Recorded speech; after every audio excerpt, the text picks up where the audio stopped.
Assalamualaikum, perkenalkan nama saya Nadia Arini dengan NIM 07011282126101 dari kelas B Indralaya jurusan Ilmu Administrasi Publik. Nah, kali ini saya akan membahas inovasi berupa program atau aplikasi yang dibuat oleh pemerintah sebagai bentuk akuntabilitas pemerintah untuk memenuhi tugas ujian tengah semester mata kuliah akuntabilitas keuangan sektor publik dengan dosen pengampu Ibu Aulia Utami Putri, SIP MSI. Di era modern sekarang, banyak muncul aplikasi e-government menuju good governance. Sebelum itu, e-government adalah pemanfaatan teknologi informasi dan komunikasi dalam proses pemerintahan untuk meningkatkan efisiensi, efektivitas, transparansi, dan akuntabilitas penyelenggaraan pemerintahan pelayanan publik. Istilah e-government berhubungan dengan kemampuan untuk menggunakan teknologi informasi dan komunikasi untuk meningkatkan hubungan antara pemerintah dan masyarakat, antara pemerintah dan pelaku bisnis, dan di antara instansi pemerintah itu sendiri, baik antara eksekutif, yudikatif, maupun legislatif. Semua hal tersebut dengan bantuan teknologi internet yang dapat dilakukan di mana saja dan kapan saja. And the winner is Info BMKG Indonesia.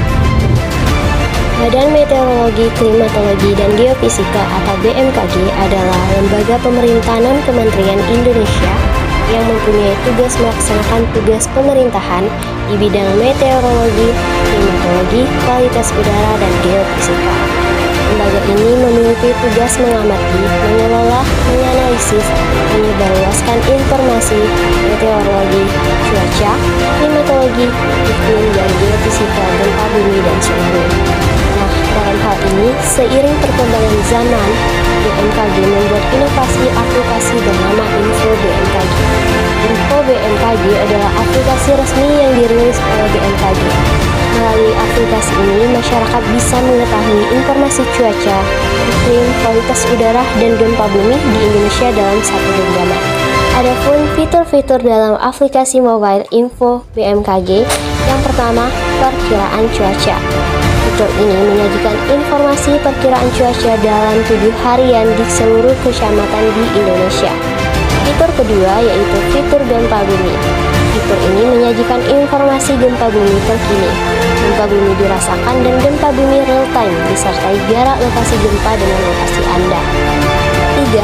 Fitur iklim. Fitur ini menyajikan beberapa informasi iklim di wilayah Indonesia, diantaranya hari tanpa hujan, perkiraan hujan bulanan, serta analisis hujan bulanan. Fitur keempat yaitu kualitas udara. Fitur ini menyajikan informasi kualitas udara dalam konsentrasi partikulat meter di beberapa kota di Indonesia. Fitur kelima yaitu cuaca maritim. Fitur ini menyajikan informasi cuaca maritim atau ketinggian gelombang laut di wilayah perairan Indonesia. Yang keenam, fitur cuaca penerbangan. Fitur ini menyajikan informasi cuaca aktual dan 4 jam ke depan untuk bandara di Indonesia. Fitur ketujuh yaitu cuaca berbasis dampak. Fitur ini menyajikan informasi perakiraan cuaca yang sudah memperhitungkan potensi dampak yang akan terjadi. Fitur ke-8, indeks sinar ultraviolet atau UV. Fitur ini menyajikan informasi mengenai paparan radiasi sinar ultraviolet yang berkaitan dengan kesehatan manusia. Fitur ke-9, cuaca kebakaran hutan dan lahan. Fitur ini menyajikan informasi mengenai potensi kebakaran hutan dan lahan serta titik panas atau hotspot. Fitur ke-10 yaitu cuaca event. Fitur ini menyajikan informasi cuaca untuk event atau acara tertentu. Fitur ke-11, peringatan dini cuaca. Fitur ini menyajikan informasi peringatan dini cuaca di seluruh provinsi Indonesia. Fitur ke-12, citra radar. Menyajikan citra radar untuk wilayah Indonesia. Fitur 13, citra satelit yang menyajikan citra satelit untuk wilayah Indonesia. Fitur 14, bernama siaran pers BMKG. Fitur ini menyediakan informasi siaran pers resmi yang dikeluarkan oleh BMKG. Fitur 15, crowd sourcing. Fitur crowd sourcing untuk informasi gempa bumi dan cuaca. Adanya fitur-fitur tersebut diharapkan dapat memberikan manfaat bagi masyarakat Indonesia. Terima kasih.